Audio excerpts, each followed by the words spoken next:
Hello, I'm Chris Athanas. I'm a KMP developer. Today I'm continuing my series on adventure-driven development. And oh yeah, tech support is coming out for that guy on Tuesday. Says they're going to close it, but we'll see, right? Um, so I'm just going to go right through this review of this. Working for Amazon sucks, and a lot of people think it's great or whatever. But before I get into that video, I want to do a little clip from Aaron Clary, who's a curmudgeonly old man like me, but he's been in these corporate environments and he's got some questions about how things are run. Let's just listen a little bit. There's a whole other topic. I was talking to a buddy of mine about how there is just this stupidity. It's beyond stupidity. This brain dead wall you can't get past in corporate America, or corporate UK. You just can't get past. They just, I don't know. I'm sure bureaucracy has something to do with it. You get so large you can't do anything. But there is a undislodgeable stupidity among corporate leaders, where it's the classic. I got the switch right here. We could fix this problem right now, and it's in the best interests of the corporation to do so because it's not only going to save, you know, prospective employees time, it will save the corporation time. So I'm going to bring up this little chart that I made about the different personalities involved with these environments. Corporations are almost 90, I'd say 95, 99, 99.99% preserver types, right? They know they've already got the plan. They've already got the checklist. It's been approved by corporate. It's been everyone's checked off on it. The board of directors loves it, loves everything. It's already like 16 other companies have done the same thing and they're doing great. So we should be doing great too, right? It's these types of people, and they are necessary, they're needed, and they keep everything running, right? But me and you, if you're watching this video about adventure-driven development, we're a destroyer creator. I know we hate to hear that. We're destroying. No, we're only creating. No.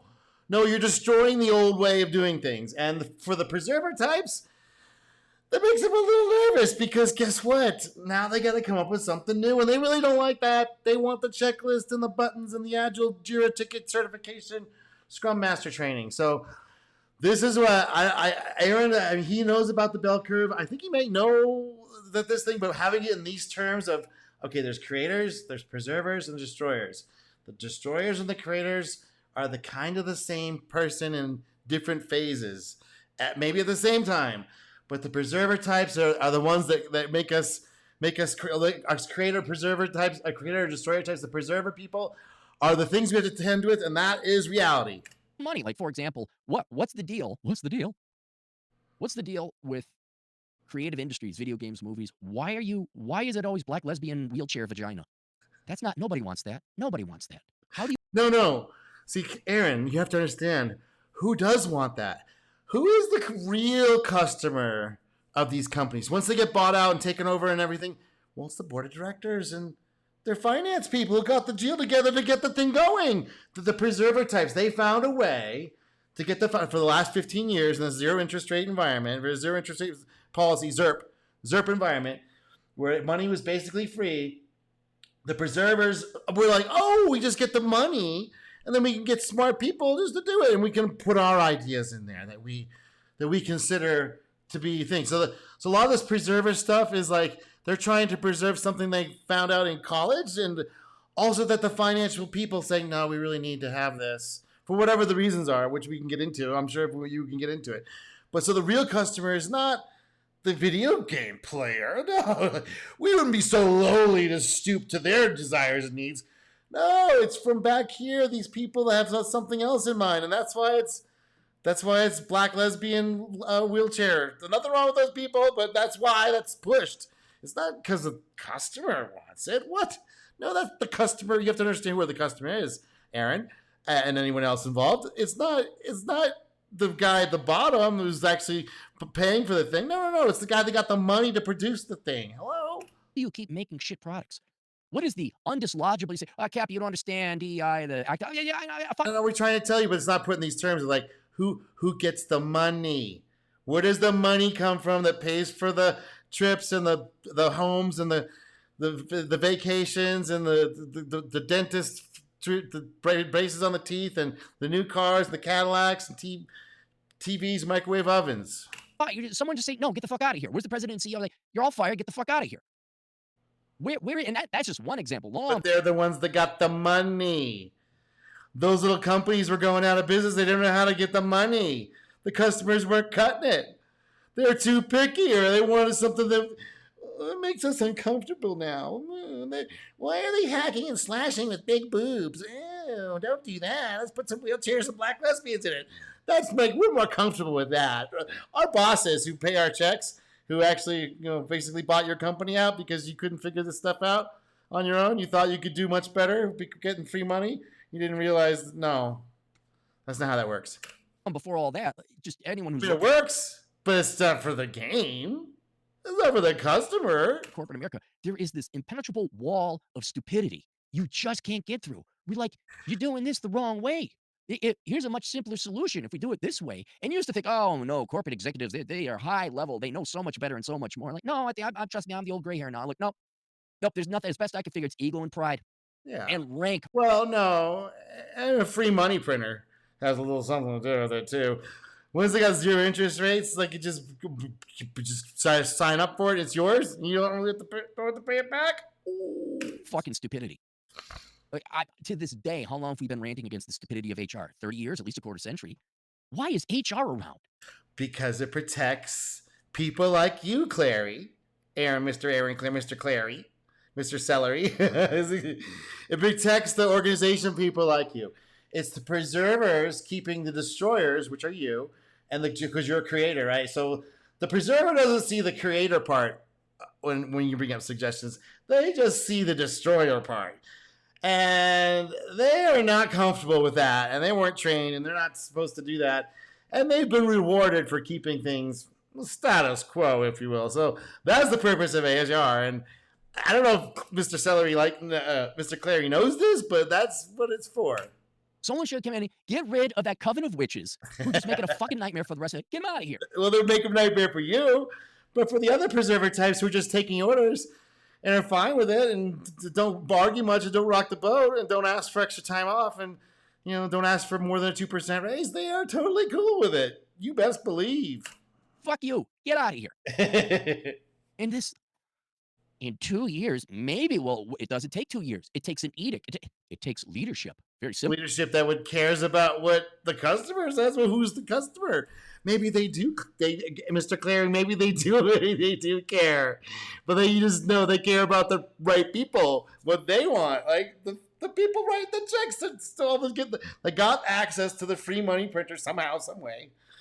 But that you couldn't, that me and you couldn't, because we operate on a different set of principles that free money printers don't operate on. If you know what catch my drift. Leadership. Yeah, you listed the pay ranges. That's it.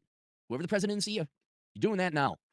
No, I don't give a shit, Karen. Matter of fact, Karen, you're entirely fired. We found this 8th grader that could show up on time and can do pre-algebra. That's smarter than all you HR professionals.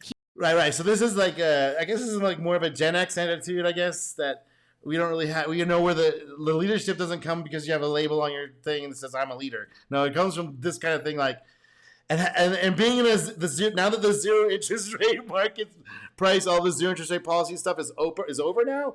This stuff is going to come back in. So all the organizations that think they can get rid of all the destroyer creator types and keep the preserver, keep everything going as it is, and they're not going to change any of their business practices, right? Because they can't. They can't. It's not possible. So this is a new opportunity. No reason to get upset about it. It's just a change of phase because they can't maintain their old system and have it be a semi-functional, which has always been what it is. So now we're doing this phase change, which if you haven't seen, I've seen this phase change a couple times in my lifetime. So we're just in it again, and the zero interest rate policy popped, and now it's you actually have to provide value, and all the middle management preserver types who were supported in that environment, they know their jobs are up for grabs now by people like me and Aaron, and people talking about this kind of stuff. So let's see if we can continue. He's in charge of HR now. Timmy, go find us some employees. Okay, that's simple logic. Right, but that's not what HR is for, right? Finding employees is what a Gen X person thinks about. That's been through this stuff. That's a destroyer creator type. We're the ones that, it's just HR is just recruiting. No. HR is avoid lawsuits. Avoid a $5 million lawsuit by paying someone $100K and making her into a total witch, as he says. 8th grade logic would be better. 48% within the next 2 years compared to just 17 now. All right, well, so I'll put a link there if you want to listen to that whole video. So let's continue on with our journey. Let's see how much time I got. I've got 10 minutes in. Okay. let's continue on with our journey of why working for Amazon I was lucky sucks. enough for Amazon to be my first employer out of college. An Woo! experience that He's set, as a preserver would say. Oh, you are set, sir. You got a job right after college. Oh, you have a very steady career ahead of you. You have guaranteed employment. Oh, yeah. And you think you're going to be making cutting edge technology and doing all kinds of fun, interesting things. Oh, really? The preserver is going to do fun, interesting things at Amazon. Here, let's keep going. I'm just going in on these guys. that I'm not sure I will ever fully recover from. You know, there was an old saying among Amazon employees that when you leave the company, you're getting promoted to customer, which You're getting promoted to customer. Oh, really? Okay, whatever. might be one of the saddest corporate inside jokes I've ever heard. But I can confidently say, after spending 2 of my best young years in the Amazon, the jungle, the fucking meat grinder, that leaving that company was by far the best and most rewarding promotion of my career. Yeah. If there's one thing Amazon.com is about, it's obsessive attention to the customer experience. Right. That's when they were starting out. That's when he was starting out. That's when he was starting out at 20 people, 30 people, 40 people tops. Yes, when you have that thing and everyone has stake in the game, everyone has to meet in there, and they're at the right time. Just happened to get lucky. It wasn't. There was 1,000 other guys like him, but they had technical hurdles they couldn't get over, right? And they got stuck in using the same technology that had always been there. And these guys were like, okay, no, we have to make our own stuff. And that they got a guy in like what is it? The guy that started Unix, Ken Thompson. They got a couple guys like that in there, and he got lucky, man. He got lucky. So it went to a bookseller, and he got a little bit more. When I started doing Amazon stuff, when I got involved, it was just books. It was technical books I could not find anywhere else, and they were the only ones that had them. So I spent a lot of money. There's stuff I probably bootstrapped a lot of their services. Anyway. No, but the thing is, that's not Amazon now. That was Amazon in 1996, 1997, 1998. This is what 30 years ago. You know, this is how it was. That's not how it is now. And if you try to go in there and you think it's going to be like this, you're going to be sadly mistaken. Everything we've done and all the success we have is at its root primarily due to the fact that we have put customers first. Right, and that is something that's very true. If you're going to be doing any kind of adventure-driven development, if you're going to be going and attacking this dragon here, going up past the dungeon grind. See, all that marketing stuff is like, oh, work for Amazon, the biggest company. You're going to be down here in the tunnels of fake Agile Doom and death marches, dungeon grinds, Jira burn down slogs, factory factories. Here, let's get to some comments here. Here it is. Dude, it sucks so bad working, but I was going sacrificing so much to study. Grinding projects, clumsy good rooms, just to graduate. Good job, that treats you so poorly. And we got 60. Guys go, yep. I just got pipped in an ST and a boy, and I cannot describe the feeling of joy upon me receiving the pip talk. Piece of shit company, piece of shit culture. Do your time and leave here. Now, yes, I agree. You got to do some time down here to see how messed up these corporate environments are. You have to grind in one of these stupid things, or go work for a dev agency, get caught, say, oh, I gotta do a dev agency. Yeah, okay. But you're avoiding all that risk. Yep, you're avoiding the risk of dancing with it. So you gotta be kind of crazy. You gotta be one of these destroyer cranes. You gotta be the stuff that currently exists is unacceptable. And I want to make it outstanding for the focus of my customer. That's true. That has to be there, right? Let's see, here it is. Hey, everyone, I was literally just crying on my commute today because I didn't know how long to do this. It's just terrible. Also, I'm a brown boy. No, it's everybody, dude.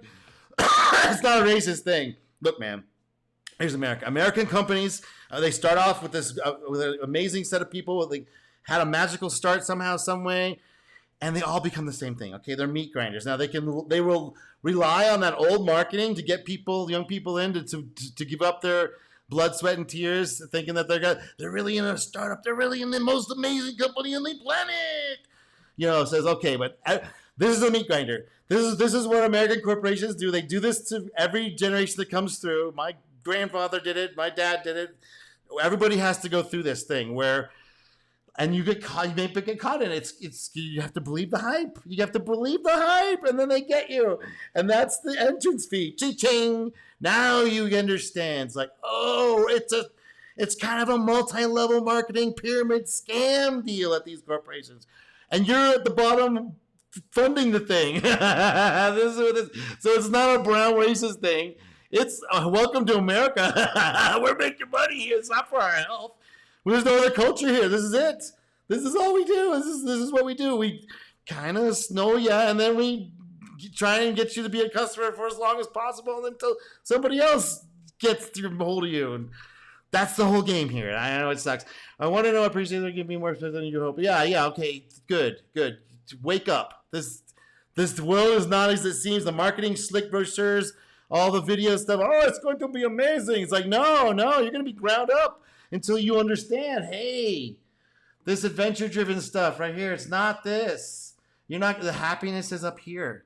Happiness is up here, not down here. Oh, I have a job for life. Yeah, really? You have a job for life. Okay. It's this personality here, and yes, they do well in this, and the people on the low edge of this thing will do okay. The people back here will be let go. But these are the people. I'll do lead grinding for 60 hours every day. It's like, okay, you'll be okay, but you understand things are changing. Like Amazon isn't going to be there forever. I know it seems like, oh, it's going to be there forever. It's like, no, it's up for attack. To me, it's just for what it's actually doing. It's a store, okay? It's a store. Ooh, it's a store. It's a big store, okay? But like how it treats people, the employees, and all the whole thing around it, that's up for attack, man. And there's people that will pay more for better service. But if you want to get the low prices, that's what this is. Who the people are. Honest view of big tech. Although I did not represent civilization 5 years in America, gone some 6 years, insane amount of where it talks supposes that micromanage you because you're the only ones that left. They go into the preserver mode, and they know that they have their spreadsheet of statistics, and you creator destroyers are not fitting into their plan. Let's see if we can keep going here. All right. He's so ingrained in our day-to-day lives. I mean, if Amazon shut down tomorrow, I'd be fucked. I wouldn't be able to get my, okay, a lot of things I probably don't need, but all this to say, as a software product, I am fucking obsessed with Amazon. I depend on it, and so do you. Customer centricity is their bread and butter, and guides everything that they do. Amazon has built the most massive, efficient machine of selflessness that this world has ever seen, but unfortunately, well, it's kind of hijacked selflessness. Let's keep going. There's only so much centricity to go around in this world, and for all the centricity that Amazon allocates to its customers, they allocate significantly less towards its employees. Let's just say that. I've heard a lot about your desk. It's a door with 4x4s. Come on. What? I mean, you can afford a better desk than that. It's a symbol of spending money on things that matter to customers and not. Right. This is startup mode. This is attacking. This is attacking the cave, getting into the cave entrance. There will be sacrifices along the way. So this is the original spirit 30 years ago. It's not how it is now. It's how it was. Now, this spirit still exists, but it's not going to be at a named company, okay? It's not going to be at some big known thing. It's going to be something that you and just somebody else and a couple other people get together and they figure it out. And they start to go for it. And that's, maybe it'll turn into something, maybe probably it won't. But this is the attitude, right? And every once in a while, one of the things goes, bzz, bzz, and then we all like, oh, wow, how do I do that? It's like, oh, you just go work for Amazon? Yeah, okay. Not spending money on things that don't.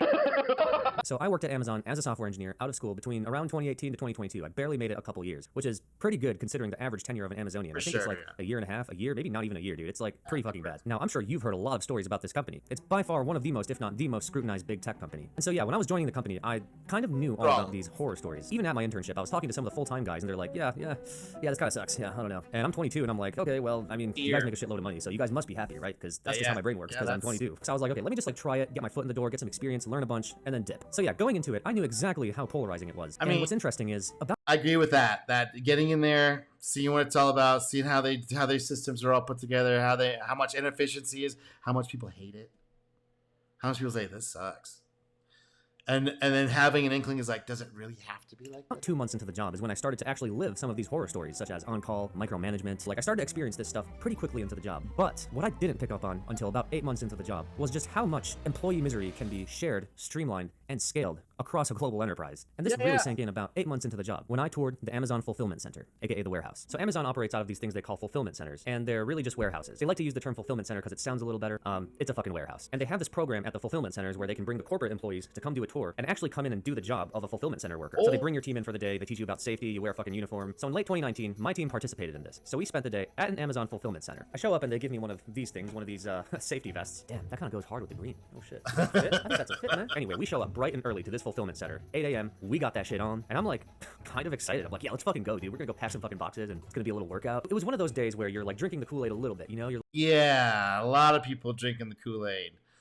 And I greased a lot of wheels with this whole thing. A lot. Like, oh yeah, we're gonna be so centered around customers. Like, I might experience an ego death. Anyway, we get there around 8 a.m. I walk in, I look around, and my first thought is, nobody can compete with this company. Like, this, wow, this is just unlike anything I've ever seen. Wrong. People can compete with it. Oh, you best believe people can compete with it. There are literal boxes on conveyor belts, like moving, yeah, but like, doing this at this scale, trying to do it this way, or making people suffer the same amount in all areas of the world.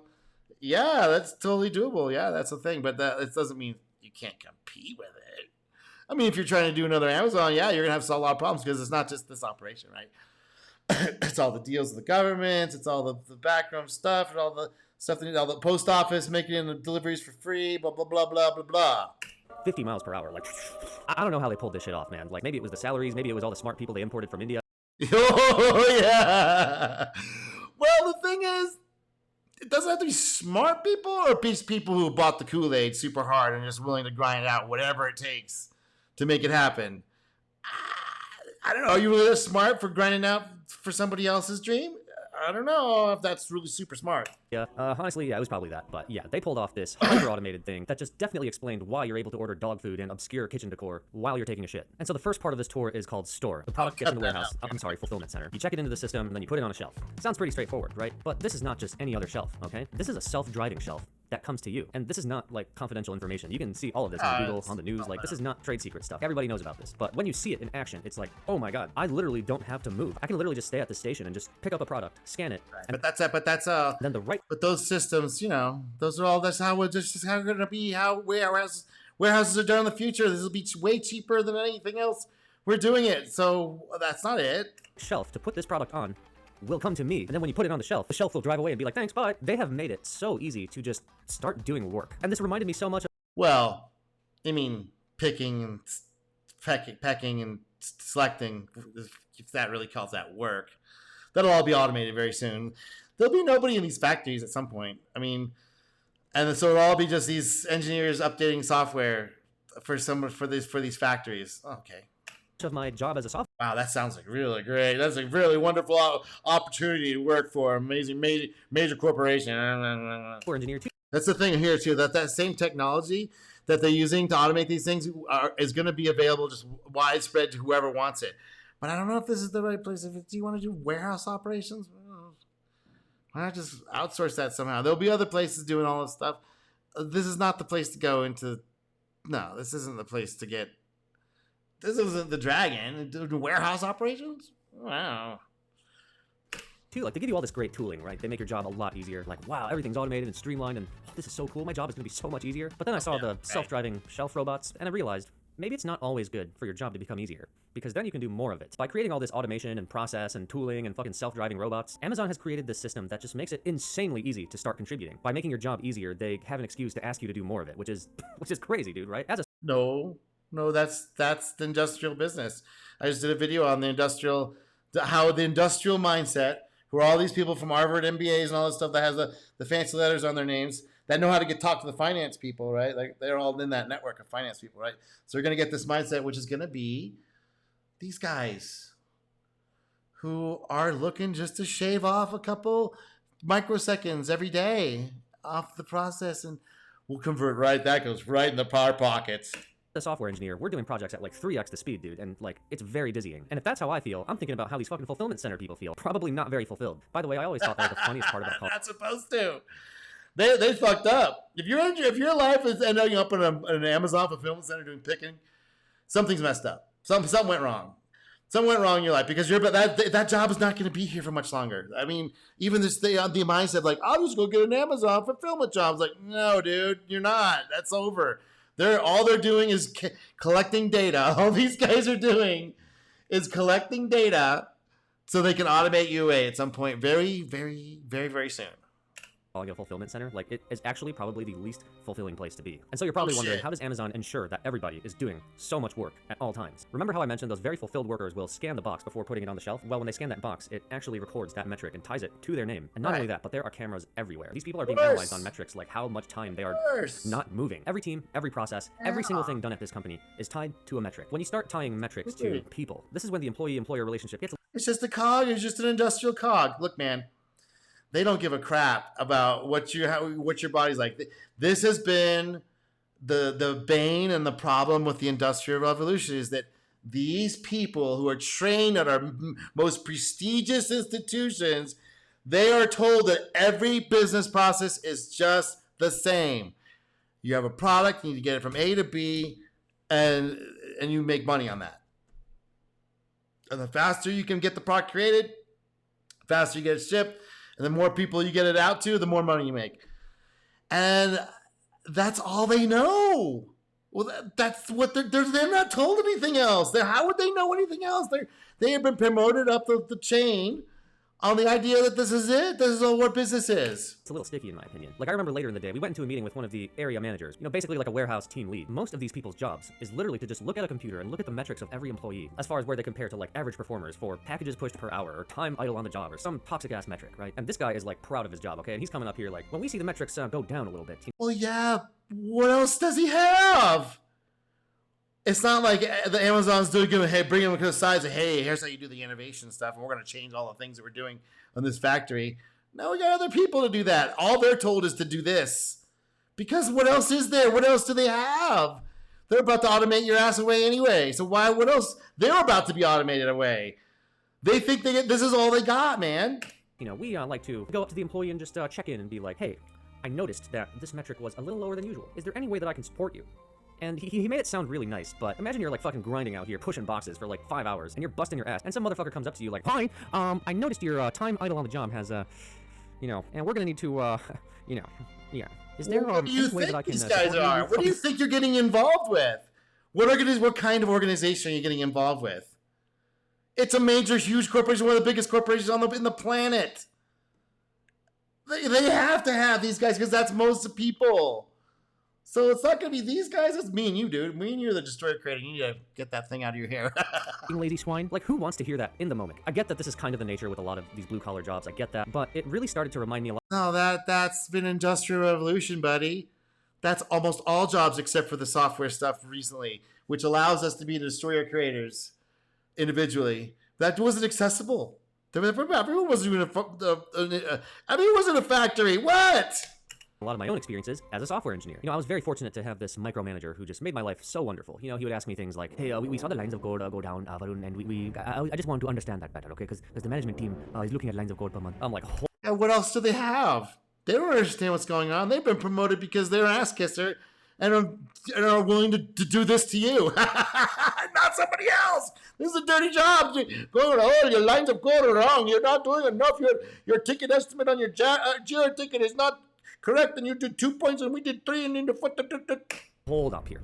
Okay, there's a lot to unpack here. One, that's the stupidest fucking metric I've ever heard about. No, it's not. It's actually one that people use in the industry. Believe it or not, lines of code is still used all over the place. Because what else do they have? These people who are doing these research in academia, they only know that it's a industrial process. They don't know any of this other creative, artsy-fartsy ethics, morals, creativity, like art, a perspective, politics, all this stuff together.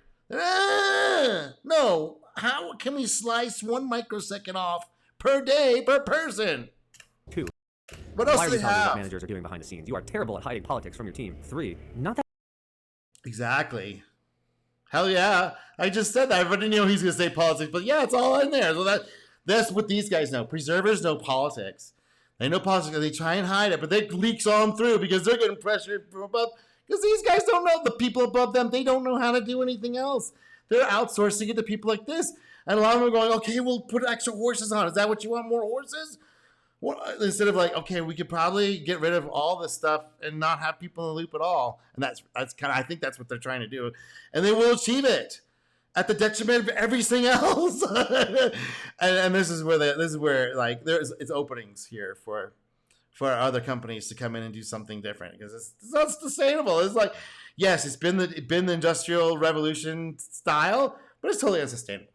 That much happens in 1 month in corporate, okay? And especially as a software engineer, you're like not always going to be coding. You're going to have up months, you're going to have down months. Why are we having a check-in about this? And then he would also say things about like stack ranking. Oh, Varun, they do rank the engineers, okay? And I want to make sure you're not in that bottom percent because they're going to start asking questions, okay? It's not a punishment, but they will start. So they're fully aware of this bell curve. They're fully aware that the cutoff is. And it's not going to be them to be cut. Oh, no. They do the cutting. You understand? They survive the cuts. They survive the cuts. Start to ask questions. They always fucking say that, okay? That's Amazon speak for you might get fucking fired, okay? Anyway, I'm at this warehouse. I'm seeing this guy fucking yap about. That's what else has he got to do, man? This is what he's hearing from his boss. This is the training his boss is giving him. Because what else do they have? They don't learn any of this stuff in school. This is stuff you have to learn outside of school, or not go to school, not get mind controlled by that shit, right? You somehow avoid the school thing, but good luck doing that and still getting into these organizations. Well, the thing is, you won't. The thing is, if you avoid the school, you won't. You'll have to go out. You'll only be fit enough to go do something for somebody else, for yourself, right? You're not really fit to do something for somebody else for a long time. So you'll do these things and see all the stuff that's down here. But people are like adventure driven. They will do a civil horde for a while to get the skills up, but they're eventually going to want to do an attack at the cave entrance and try and go after the dragon. How he holds his team accountable to metrics, and I'm like, okay, this place is like successfully micromanaging thousands of people. Like, I don't think I've ever heard of a company that has successfully built a system of micromanagement across a global enterprise. Right. The same with Uber. It's like, why are they so mean to their drivers and such? Because they want to get rid of them from the day one. That was the whole plan. They thought they'd be done by now. They thought they'd have driverless vehicles and Uber be the one serving them all. I probably will. I mean, or something like it. It's like, okay, for a while, but that's the thing is that all these people, all they know how to do is turn people who don't know any better or can't or won't or whatever the reason is, and they'll take control of their mind and they'll make them think that they're doing it wrong and that they're lucky to be there just driving the car around for some faceless corporation. This is a good company to work at if you want to feel like a number, which, I don't know, some people like a job where you're just kind of like, okay, I take box, I scan box, I put box here, I get 1 point, yay, I take box, I scan box, I put box here, right. If you like doing that literally or figuratively in the corporate world, I take feature, I code feature, I ship feature, I take feature, I code feature, then look no further than the Amazon. And what I found so ironic about working at Amazon is they really like to claim that they are this leadership-driven company, that everybody is a leader, everyone's autonomous, everyone's a leader. They are at this very fine edge right here of the preserver, right? You're over here. You're like, whoa, no. Like, no. You're breaking up too much stuff. There's too much. We have inventory that still needs to be paid for, and we're making like it's just a slice off a lice, and they call that leadership, right? And they do have this legacy of something that happened long ago, and they use that as a myth, right? They bring that myth forward, right? And then they use that to people in the mind control. Like, oh, this is how they did it in the beginning. It's like, no, this is how we keep you tamped down and under our control and meeting expectations. Everyone can act like a CEO of this company. And it's so ironic because everybody's actually just a fucking bitch. Like, no, it's not very leader-like. Yep.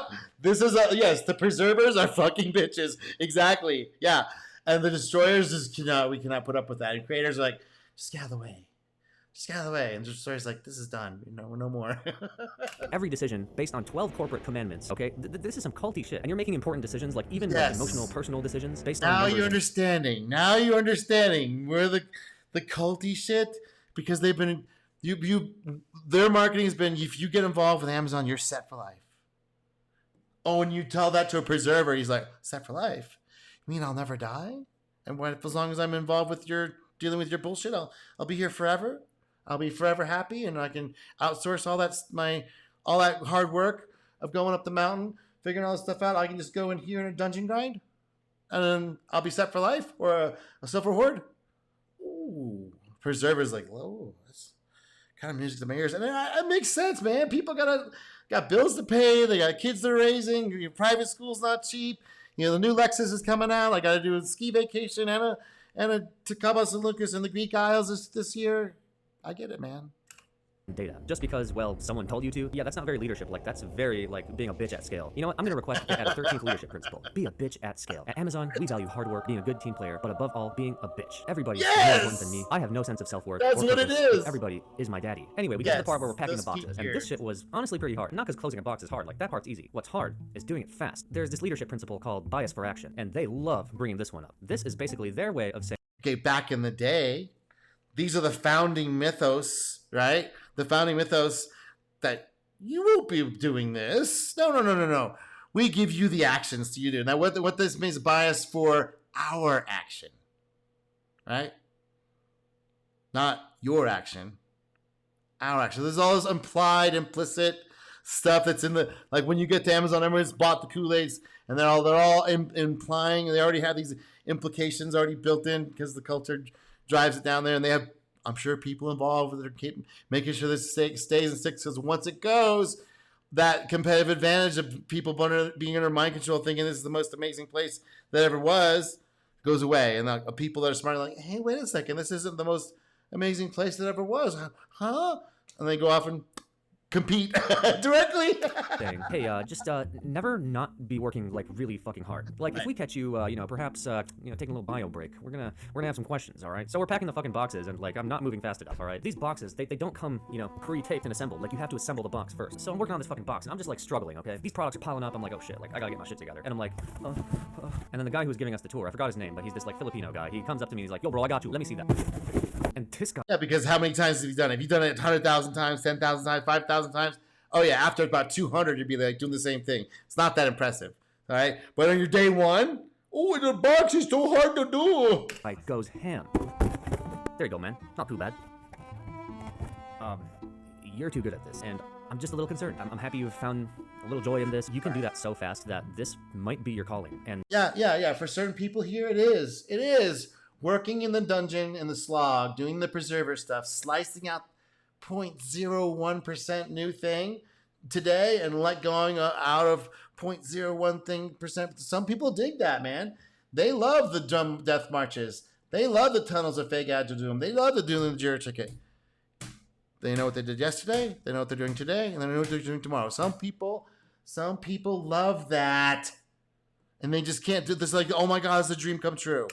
That's what really concerns me. Amazon's got this crazy bias for action. They move so fucking fast in and out of the warehouse, okay? You are, like I said, working on so many projects at once, all the time. I will never forget one specific moment, okay? I was working on a project. I finished the project. I looked through the Jira board. I find a one story point ticket in the backlog. I'm like, okay, let me take this. I tell my manager, hey, dude, I'm going to take this one story point task, but it needs to be looked into, so it might take a little longer. I need to talk to this one specific person to figure that out. And he's like, okay, Varun, sounds good. And so the next day, about 24 hours later, in our one-on-one, around 3 p.m., I tell him, hey, like, okay, this is going to take a little longer. I looked into it. Oh, no! You said it was going to be 1 point, and you would talk to one person.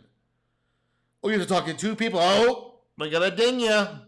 We're gonna dock your pay for that. It's gonna be about 3 days, all right? And he's like, what? No, this is one story point. Why are we finding out now that it's 3? And I'm like, well, because in the ticket it said we needed to look into it.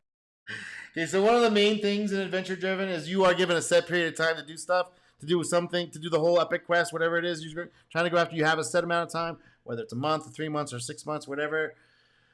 And after that, there's no estimates. Right? We have to let the fucking estimates go. Holy shit, right here. Time estimates are fantasies. I mean, they're fantastic. There's imaginary things that for industrial processes where that guy did that box folding 10,000 times, he knows exactly how long it's going to take. It's going to take 1.2 seconds. It's going to take 0.6 seconds to fold that box. And he could shave off 0.6, he could shave off a 0.01% of that if he practiced all day, every day. More, he could maybe in a couple of weeks, he could shave it down and meet your metric, right? But a time estimate on knowledge work, when I have to go talk to people and find out stuff and don't know what's happening, it's a fantasy, man. We have no idea how long this will take. We're going to try our best. We can show progress, but we have no idea. It may not even happen. It may not be possible. So they're pure technical debt. If you don't know what I mean by this, you can click on this link. You go look at the document, or it's a diddly do down here, and go look at what technical debt is, what the actual definition is. Here we go. And basically, we don't refine the time estimates, and we assign ourselves these point numbers, which are turned into time for management because they don't know any better. They're stupid. They don't really understood the agile 4 agile sentences. It was too little documentation for them. They had to get an agile coach in, which then they said, oh yeah, you can turn time estimates. You can turn points into time estimates. That's fine. It's like, no, you can't. You can look back, maybe. You can see, okay, in that time period, the 2 points mean that, and that for that particular, okay. But that's just silly. It's completely goofy. It needs to go away. So we do something different in adventure-driven development. We do, instead of doing story points, we have experience points. How much of a dicking or how much effort is involved? How much do we think effort is involved with doing this? And again, and the team members collect the points instead of burning the points on a chart. Oh no, you don't burn points in games. What are you doing? That's not fun. We collect the points, like when a Stack Overflow. When somebody gets my result and they say it's pretty good, they give me points, right? That's way more fun than just burn down the Sturborn chart. Okay, let's keep going. Looked into it, and it's going to take longer. And then he's like, why are you finding out right now? And I'm like, why are you finding out right now? Well, how could I find out back then when the day was over, when I asked you about the story points and the guy had already gone, he's already gone home? What are you talking about? How did you not know then?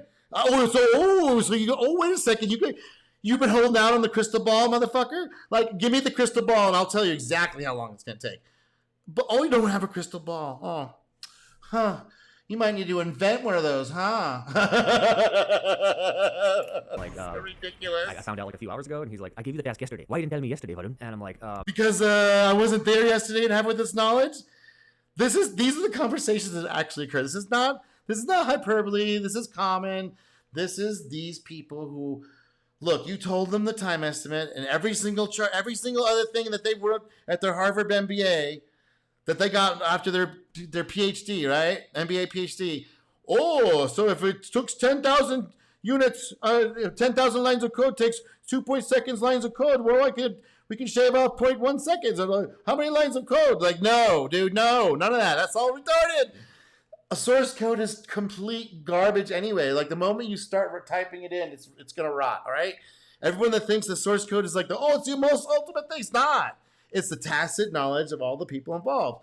Now, when you're in an Amazon type of thing and you got all this stuff automated, yeah, you're gonna have to just get box ticker types and the preserver types. But this is the things that the preserver types they understand. People are they're gonna do it, and the preserver types who are okay with this thing understand it's gonna happen. Just go on anyway. It was like 3:30 p.m. yesterday. I was switching context from a different project. Like, it takes a little time. And he's like, next time you have to do that, you go right up to their desk with a notebook, and you ask them the question, and you write it down like this, and then you go back to your desk. You can't be... Right, but if they're not there, sir, what am I supposed to do? I have to wait till the next day? What are you talking about? This is not a start. He doesn't have any skin in the game. That kind of activity is for people with skin in the game. Adventure-driven development, that's the other thing I gotta say here, too. This is not a drop-in solution to fix your broken system, because you have to give up. You're gonna have to give up too much of your business, right? These are people that want a chunk in the end result of They want a piece of this golden cup. They want to drink from the golden cup. They don't want the silver hoard being, and they're gonna eat that week, right? They're gonna eat for the next month or two. They want this is gonna be my thing, right? It's gonna be my thing, right? This is gonna be. I want to drink fully from the cup. So I would, if I'm drinking fully from the cup, you better believe I'm gonna go over that. I'm gonna call them at home. I'm gonna do all that junk, but. If you're doing a salary and it's just a dungeon grind, you can't do that stuff to people. Come on now. And if you expect it, you're expecting something that's just not going to be sustainable, and you're just pissing people off, making people leave. You're wasting time, okay? And I'm like, why is my corporate manager and a software engineering job where we otherwise have our asses in our seats telling me what to do with my feet, what to bring with me, who to talk to? That's not how this works, okay? That's fucking micromanagement. Not only is... No, he's trying to bring the mythos of Amazon, which has been gone for at least 20 years, right?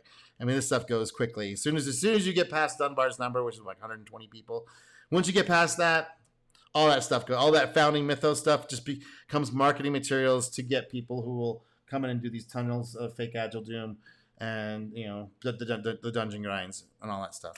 Is that micromanagement, but that is some fucking neurotic behavior. Anyway, as this guy's handing me the box back, I had a flashback to that memory, and I'm like, whoa, okay, I'm starting to see some parallels here. Obviously, I'm not going to say my software engineering job was as bad or physically taxing, but relative to other corporate jobs, this might be one of the most warehouse-like corporate jobs I've ever worked, if that makes sense. Yeah. Projects and contributions just become so meaningless. You're just literally pushing boxes all day, kind of like you do in the centers of enlightenment. I'm sorry, the fulfillment centers. This company is... That doesn't It's so so bad. It's true. No, that's really they're using these tricks all over the place. You better to make a company at that scale, you have to employ these mind control tricks, right? And then he's pointing them out. Savage. It stops becoming about doing good work. It just becomes about doing it fast and doing a lot of it. It's like quantity over quality. I just very much disagreed with that. Now you might be wondering, okay, Varun, if it's so bad, how are they convinced? Can you cut some time off it? Can you pick up another ticket? Dum dum dum, death march. Dum dum dum. How long can you last? Dum dum dum, dum dum dum dum dum dum. Dum dum dum dum dum dum dum dum. Here you go. I remember around 15 years ago how amazing people said it was to work with Google, Amazon. I remember it sounded like a dream, and I just won the lottery. Benefits were insane. The place looked like heaven. I guess it was too good of a dream. No, it was like that. No, it was like that. It was like that. It's not been like that for a long time, though. Okay? Yeah. Now, it exists somewhere else, a no-name thing with lots of risk around it. So you got to do your time down here for a little bit in these dumb things. I don't understand. There might be another way. There might be another way up the mountain. Convincing so many people to come work there and contribute to all this and keep it going too, right? Because the people of Amazon are keeping this thing going, right? How have they been able to successfully get away with all this? And if there's another thing that Amazon's very good at, it's brainwashing. Like I mentioned, these 12 sacred leadership principles guide everything. Like everything from what we're going to do for customers to how we're going to put out a fire to how I'm going to treat my employees, how we're going to evaluate employees, every single thing you could think of. I remember on my first day I'm checking in and there's two HR guys, okay? There's one HR guy and then there's little HR guy, okay? He's like the new guy and he's like still learning apparently. And so they're checking me in, they're looking for my name on some spreadsheet and he couldn't find my name or something. And then big HR guy's like, oh, it's just go to this tab, it's right there. Little HR guy's like, oh, okay, oh, sorry about that, thanks. And then the big HR guy's like, huh, dive deep. And then little HR guy's like, right. Really convince you that this is the best way to work, like following these leadership principles, which are insanely arbitrary. But let me tell you what these leadership... No, they're not. No, they make sense in an adventure-driven environment, right? Which you're not. Amazon is not in an adventure-driven environment. You will not be living... You will not sign up to one of these big companies and be in an adventure-driven. No, you will not. You will not. And you think, and these like, I would just go to a boot camp and do some tutorials and personal projects and get my mid-level. And that was okay for the ZERP at the end of the ZERP when everyone was just desperate for anybody that could even understand what binary logic is. But man, that's not how it is. You're not going to get into these well-known corporate. And most of these companies, by the way, all die and fish out because they start doing this stuff. You start getting, oh, we're just going to hire a professional CEO. He doesn't know anything about the creator or destroyer cycle. He doesn't care about it. He's like, oh no, I heard in my MBA, this is the way to do it. Principles actually do for this company. They give this company a source of truth and a place to point when things go wrong. So that right. Instead of pointing, instead of blaming the company or whatever, I think I can blame you because you didn't follow the principles properly. This is pure cult shit, by the way. It works super good on people that are like preserver types who need to be told what to do all the goddamn time. Right, and it's super annoying, right? Or because creator and preserver, creators and destroyer types, we already understand all this stuff and intimately. We just kind of understand it in our gut, right? That they don't have to take any accountability themselves. So if I'm going to make the decision to fire someone, I can just point to the leadership principles and say, oh, well, he wasn't showing bias for action. He wasn't diving deep, okay? He wasn't balls deep in the customer's asshole. It just allows them to point to something else. It's just standard. It's just HR stuff. This is a way for them to protect themselves from the destroyer creator types who, if let go, will take down themselves, right? And they have to take. There's a lot of stuff that's not being said here that you have to imply or just realize over time. Like this is what you're in. You're in one of these things, right? You're in one of these deals over here, and you are being paid not to make the launch up the hill to look for a cave entrance because you are then a threat. Like so destroyer creator types are a direct threat to preserver types. All right, we're almost at war with each other, actually. To avoid accountability, which is not very leadership-like, if you ask me. When you get it's not supposed to be. It's supposed to be control. There's a subtle like control versus leadership. Is a way which one's control, which one's leadership. Well, at Amazon, that's at the scale it's at. Oh, you better believe it's all about control, 100%. When you have that big of a workforce, oh yeah, you gotta control them. You have to have founding myths. You have to, otherwise it'll be chaos. Get performance reviews. Every single piece of feedback is tied to a leadership principle. They'll say, oh, you did dive deep really well. You did frugality really well. And that's just cult stuff too. It doesn't have to be. Why does it have to be tied to some leadership because you're getting dinged on the pip? It's just the way they do it there. It's a way. If you're gonna be a preserver types and fit in and be on the upper end, they'll tolerate a little bit of it, but they're gonna eventually get rid of you. Some opportunities for growth are, and you're like, this isn't even about me. This is about you guys. Like, I don't even feel like fully valued as a person here. My own creativity. Absolutely correct. Those are their founding myths. And they are so convinced with it for themselves, they've all bought into it 100%, right? That they can then convey that just through force of will. And a lot of people, like, preserver types are pretty easy to convince, like, on this end, right? That are desperate. They once you got them locked in, the preserver types will hold. But like getting them to lock in, it's like bucking a bronco, right? It's difficult to get people to understand your ideas. It's difficult for creators and destroyers to get the preserver types to understand, unless you give them 12 principles of ideal leadership, and then making sure your cult totally is bought into that, and everything that's around it's flushing their brain with that stuff, even if it's not true.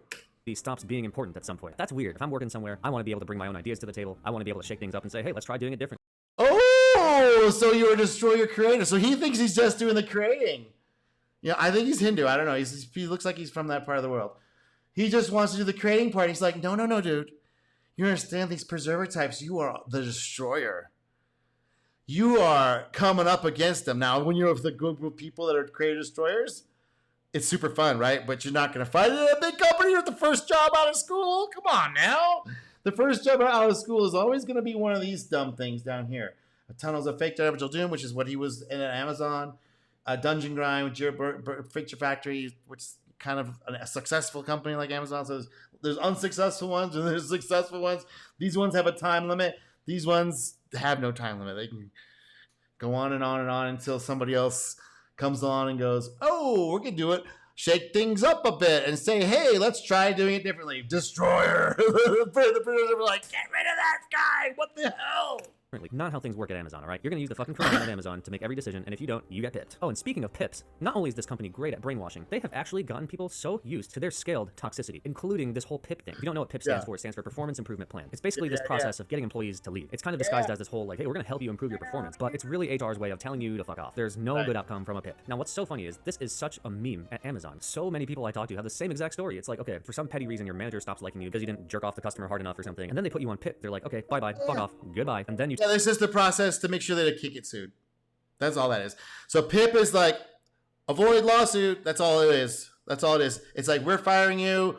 We can afford to do these processes because firing you, if it costs $50,000, is better than a $5 million lawsuit later on when we didn't have any of this stuff, which is now industry standard. So anybody that gets to be our size is going to have to do all this stuff. So people go, oh, so if I make PIP, I'm big like Amazon. It's like, no, that's not how it works. Correlation, causation. Like, come on, don't get us confused. You take medical leave because, like, apparently that's a very standard part of this. Like, everybody knows if you get pipped, oh, well, there's a loophole where you can take medical leave, so you do that. And then after the medical leave, you either quit or you just come back and get fucking fired. Thousands of people experience this, like, every week at Amazon. It's nuts. It's just this known toxic cycle, this known toxic process at scale. And you just, like, see... Right, because that's what keeps them, instead of having a $5 million lawsuit, they have a $50,000 cost.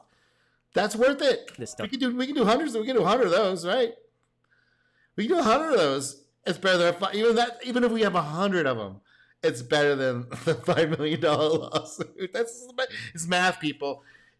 Preservers know how to do math, man, and they know how to talk to the stories. Like, could we get a program together that makes it look like it's completely the fault of the employee, and we could use some sort of like principle system where we could direct every single thing that they made a mistake on back to a principle, and we're just being principled. It means fair. Everyone has the same principles that they have to work here under. Stuff happening around you all the time. I'm just amazed at how this company has successfully brainwashed people into seeing all this fucked up stuff. I'm not. They got smart people who you pay people enough money, they can tell you how that stuff works, right? If you give them skin in the game, if you give them some skin in the game and make it so they have their cave entrance and it's like, how does this mind control operation work? Oh, we got some data. Look at MP Ultra. It's not rocket science. Look at Edward Bernays' Century of Self. There's a documentary about how it works, man. It's not just advertising propaganda. It's not rocket science. You tie an emotional state to something else by repetitive correlation, just showing them together, and all of a sudden, oop, it's there. Oh, people believe it like it's real. How did that happen? And just normalizing it. How did they just like get people? Like, these people got, all right? Yeah, because they're using MK Ultra. If you don't know what that is, you can look it up. It's totally disclosed. It never stopped. Also, they stopped that. That was just the 70s. They got caught. They They wash their hands of it. They're never going to do that again. Really? People at this company are either fucking miserable or fucking insane, or maybe Yes. both. And Yes. You have to be miserable and insane to be this preserver type. Oh yeah, because you're dealing with all that misery down here, and you're totally ignoring what could be. So you're insane, right? You're insane. You're miserable and insane, right? And this is the state of humanity, right? This is all we are.